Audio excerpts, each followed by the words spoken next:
चेष्टा करिबो एवं किछि कार्य लगेबाकू चेष्टा करिबो। डॉक्टर मेजर ताहिर साहब। श्रीयुक्त दामोदर मिश्र महोदय समस्त मोर नमस्कार। आज प्रथमे मु हाई स्कूल सुदर्शन पाड़ी हाई स्कूल और चैनपुर उपरा विद्यालय समस्त शिक्षक शिक्षयित्री छात्र छात्री एवं मैनेजमेंट को मु धन्यवाद देवी जे से माने मते एटी अतिथि भाव में डाकी एवं अभिनंदन देवी से मानकु जे ये प्रकार एक सुंदर परिवेश रे एक सुंदर सभाटीर आयोजन करिथिबारु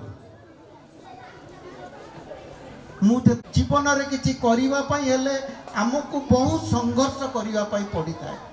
से संघर्षटा को इजी करिवा पई केतेटा स्टेप मु तम सहित आलोचना करिया पई चाहूची।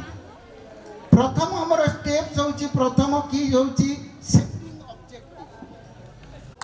तमे माने जानि परिबो नाही मु कॉलेज रे प्राय 35 वर्ष पढैली किंतु छोट छोट छुआ मानकु हाई स्कूल जोटा अष्टम नवम दशम प्राइमरी पिला मु जते बडे देखे से दिनटी मो पाई सबुठारु खुशीर दिन होता है। पिला माने मु बेसी समय नेबी नहीं किछिटा गोटे तम पाई किछि उपादेय टिप्स देबा पाई मु चाहूची 10 मिनिट भितर ताकू मन देई कि सुनिबो एवं जदि निजे जीवन रे सेतिक नगेई पारिबो ताले तमे भी दिने एक बड़ मनीष होई पारिबो तमे भी दिने शिक्षक होई पारिबो डॉक्टर होई पारिबो इंजीनियर होई पारिबो प्रोफेसर होई पारिबो राजनेता मते होई पारिबो। मु गोटे बही लिखिथिली ताना होची ह्यूमन रिसोर्सेस मैनेजमेंट जदि आगो को पढिबो बीकॉम रे टेक्स्ट बुक से पढ़ा होची सेथिरे गोटे देइथिली गोटे रहिची चैप्टर 10 कीज ऑफ सक्सेस सफलतार 10टी चाबिकाठी मु सेहितरु केवल स्टूडेंट करी ताको कहा जाए 5 कीज 5 पिलर्स ऑफ सक्सेस बा ताको मते कहा जाए 5 स्टेप्स ऑफ द सक्सेस। ताले मन तांकर गोटे लक्ष्य नै कि आसी बिना लक्ष्य रे केई गोटे आसी न तांती without objective nobody will come to this school.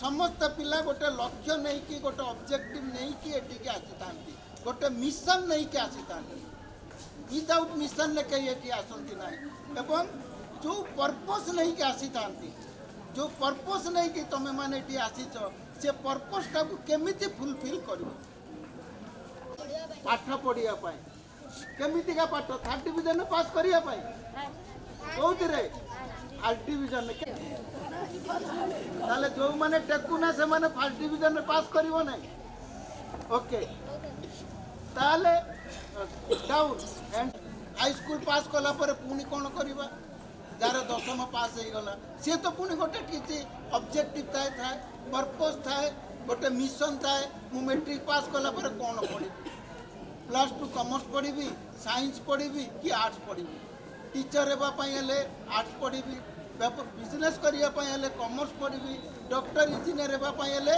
कौन पढ़ साइंस पढ़ तेणुक समस्त गोटे ऑब्जेक्टिव नहीं कि आसी था ऑब्जेक्टिव रे दुईटा जिनिस तुम केते परसेंट हेले फर्स्ट डिवीजन हम केते 60% हेले 60% हेले फर्स्ट डिवीजन ताहले आमे समस्त टार्गेट रखिबा जे गोटे हमर 60% रु अधिका जेमिति आमे रखि पारिबा दैट इज मेजरेबल एवं दैट इज अचीवेबल मते हेबा दरकार। आमे कहबा जे नाही आमे टार्गेट रखिबा 100 टू 100 मार्क गोटे मानसिकता नहीं कि गोटे ऑब्जेक्टिव जा मोटो हमर सेट करबा दरकार सेही प्रकार गोटे पर्पस नहीं कि आसीबा जे आमे पाठ पढिबा फर्स्ट डिवीजन में पास करबा ये होची the first keys of success.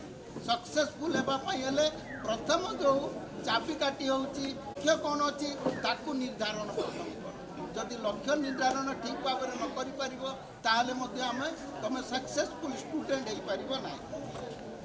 Second जो कीटा होची ताकू को होची प्लान जाको ओडिया रे को होची कोन योजना ये बाहर अछि तो से पास करी कॉलेज ଯେତେ ଭଲ ପରସେଣ୍ଟେଜ ରଖିଥିବ ଭଲ ପଠେଇ ଦିଅ college ହେଲା। ତମେ ପାଇପାରିବ। ତେଣୁକରି ପଠେଇ ଦିଅ, ମୁଁ ଏବେ ଆମର ବାହାର ତା ପାଇଁ କରିଦେଉଛି, ଗୋଟେ ଯାଇକି ମଧ୍ୟ ଘରେ ଯୋଜନା ପ୍ରିଣ୍ଟ ଆଉଟ୍ କରିବା। ଆମେ ଦେଇଦେବି ଆଉ ହେଲା। 60% ରଖିବା, 70% ରଖିବା କି 80% ରଖିବା, ତା ପାଇଁ ମଧ୍ୟ ଆମକୁ ଯୋଜନା କରିବା। ଅବଜେକ୍ଟିଭଟା ଥାଏ, ଯେଉଁ ମୋଟୋଟା ନେଇଥାଉ ସେ ମୋଟୋଟାକୁ ଆମେ ଆଚିଭ୍ କରିପାରିବା।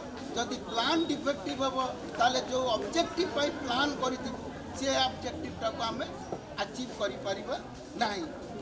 ନେକ୍ସଟ ଆମର ଯେଉଁ ଥାର୍ଡ଼ ଯେଉଁ କି ହେଉଛି ଥାର୍ଡ଼ ଚାବିକାଠି ଗୋଟେ ସକ୍ସେସଫୁଲ୍ ହେବା ପାଇଁ ହେଲେ ସଫଳତା ହାସଲ କରିବା ପାଇଁ ହେଲେ ଥାର୍ଡ଼ ହେଉଛି ଅର୍ଗାନାଇଜେସନ୍। ଅର୍ଗାନାଇଜେସନ୍ ହେଉଛି ଯେଉଁଟାକୁ ଆମର ସଂଯୋଜନା କରିବା। ତାହେଲେ ଆମର ଗୋଟେ ଜିନିଷ କରିବା ପାଇଁ ହେଲେ ଏସବୁ ଜିନିଷଟାକୁ ଆମେ କ'ଣ କରିବା ନା ସଂଗଠିତ କରିବା ପାଇଁ। ଯେତେବେଳେ ସ୍କୁଲ ଆସୁଛ ବେଗ୍ ନେଇକି ଆସୁଛ ନା ସାଧା ପଳେଇ ଆସୁଛ? ବ୍ୟାଗ୍ ନେଇକି, ବ୍ୟାଗ୍ରେ ପୁଣି ଦେଖୁଛ ବହି ଅଛି କି ନାହିଁ, ବ୍ୟାଗ୍ରେ ପୁଣି ଦେଖୁଛ କପି ଅଛି କି ନାହିଁ, ତାପରେ ଦେଖୁଛ ପେନ୍ ଅଛି କି ନାହିଁ। ଇଏ ସବୁ ଜିନିଷ ଯଦି ଥିବ ତାପରେ ଚେକ୍ କରାଯାଏ, ତାପରେ ସ୍କୁଲକୁ ଆସ। ସେଇ ପ୍ରକାର ଗୋଟେ ଏକ୍ଜାମ୍ ଯେତେବେଳେ ଯାଅ ତାହେଲେ ଇଏ ସବୁ ଜିନିଷ ଆମର ପେନ୍ ଦେଖିବ, ପେନସିଲ୍ ଦେଖିବ, ରବର ଦେଖି ନେଇବ, ସମସ୍ତ ଜିନିଷକୁ ନେଇକି ଯାଇକି ଆମର ଏକ୍ଜାମ୍କୁ ଆସିଥାଏ। ତାହେଲେ ଏଇ ଯେଉଁ ଜିନିଷଟାକୁ କୁହା ଯେତେ ଅବଜେକ୍ଟିଭ୍ କରିଥିବ ତାହେଲେ ସକ୍ସେସଫୁଲ୍ ହେଇପାରିବ ନାହିଁ। ଆମେ ଗୋଟେ ଚିନ୍ତା କରୁ 60% ଆମେ ରଖିବା, ତାହେଲେ ପ୍ରତ୍ୟେକ ଦିନ ସନ୍ଧ୍ୟାବେଳେ ଯାଇ ଘରେ ଶୋଇଯିବ, ତାହେଲେ ସେଠି 60% ରଖିପାରିବ ନାହିଁ। କାରଣ ଆମକୁ ପାଠ ପଢ଼ିବା ପାଇଁ ପଡ଼ିବ, ଗୋଟେ କମିଟମେଣ୍ଟ ରହିବ। If your commitment is positive ତାହେଲେ you can get a positive result and you can positively achieve the objective for which that you have done this commitment.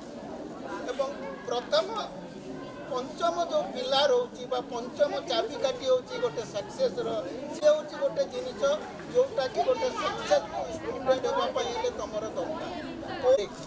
ସାଇକେଲର brake ନାହିଁ ତାହେଲେ କ'ଣ ହେବ? କ'ଣ ହେବ? There is a chances of accident.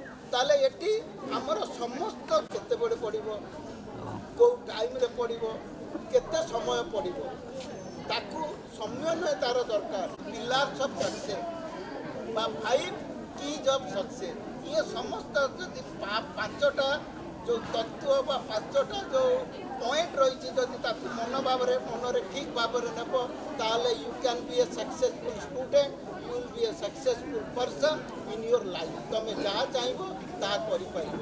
ସେଥିରେ ଆଉ ଗୋଟେ ମୁଁ ଜିନିଷ ଯୋଡ଼ିବା ପାଇଁ ଚାହିଁବି, ଇଏ ସମସ୍ତ ଜିନିଷ କରିବା ପାଇଁ ହେଲେ ତୁମର ଶିକ୍ଷକଙ୍କର, ଗୁରୁଜନଙ୍କର ଆଶୀର୍ବାଦ ଦରକାର। ଯଦି ଗୁରୁଜନଙ୍କର, ଯଦି ଶିକ୍ଷକଙ୍କର, ତୁମର ଯେଉଁ ପିତାମାତାଙ୍କର ଆଶୀର୍ବାଦ ନ ରହିବ ତାହେଲେ ମଧ୍ୟ ଏ କାର୍ଯ୍ୟ ହୋଇପାରିବ ନାହିଁ। ତାହେଲେ ସମସ୍ତଙ୍କୁ ମୁଁ ପୁଣି ଥରେ ଅନୁରୋଧ କରିବି ଯେ ତୁମେ ଭଲ ପାଠ ପଢ଼, ବାପା ମାଆଙ୍କର ନାଁକୁ ଆହୁରି ଆଗକୁ ବଢ଼ାଅ, ସ୍କୁଲର ନାଁକୁ ଆଗକୁ ବଢ଼ାଅ, ଶିକ୍ଷକଙ୍କ ନାଁକୁ ଆଗକୁ ବଢ଼ାଅ। ମୁଁ ଏଠି ଆଜି